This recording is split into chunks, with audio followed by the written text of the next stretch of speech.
A genetic test is giving hope to thousands of women across the country diagnosed in the early stages of breast cancer, and it's available at Kalispell Regional Medical Center. Nicole Miller sits down with a woman who was able to beat her cancer thanks to this new treatment. The test has been available in the Flathead Valley for some time at Kalispell Regional Medical Center.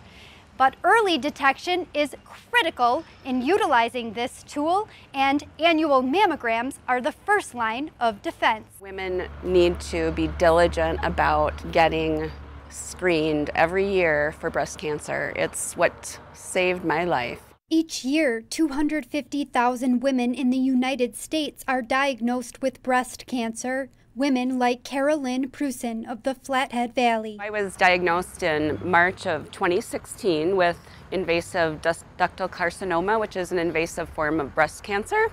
Prusen says she was terrified. I really didn't know what it meant for my future or my family's future. When you're diagnosed with breast cancer, the first emotion that you have is fear. Some of it is a fear of being sick, some of it is a fear of not being there for your family. But a lot of the fear of breast cancer is the fear of the unknown. Dr. Melissa Halvet is Prusen's oncologist. Carolyn was diagnosed with early stage breast cancer, which means that thankfully we removed it with surgery before it had spread to her lymph nodes. She went on to have radiation, but the choice was whether she needed hormone therapy or hormone therapy plus chemotherapy. Dr. Halvet recommended the Oncotype DX test. What this test does is it segments these women into three groups.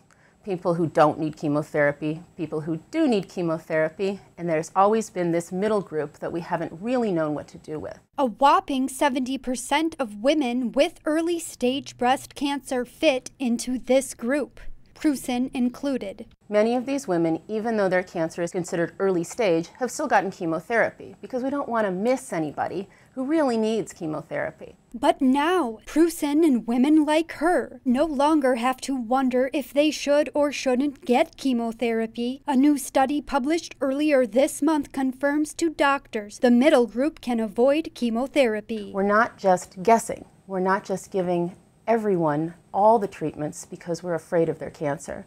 We're able to really refine it and say, this is what your specific cancer means to you and the treatment that you need, along with the treatment that you don't. Radiation wasn't a walk in the park, but it was definitely better than the alternative. Prusen has been cancer-free for nearly 2 years. In Kalispell, Nicole Miller, MTN News.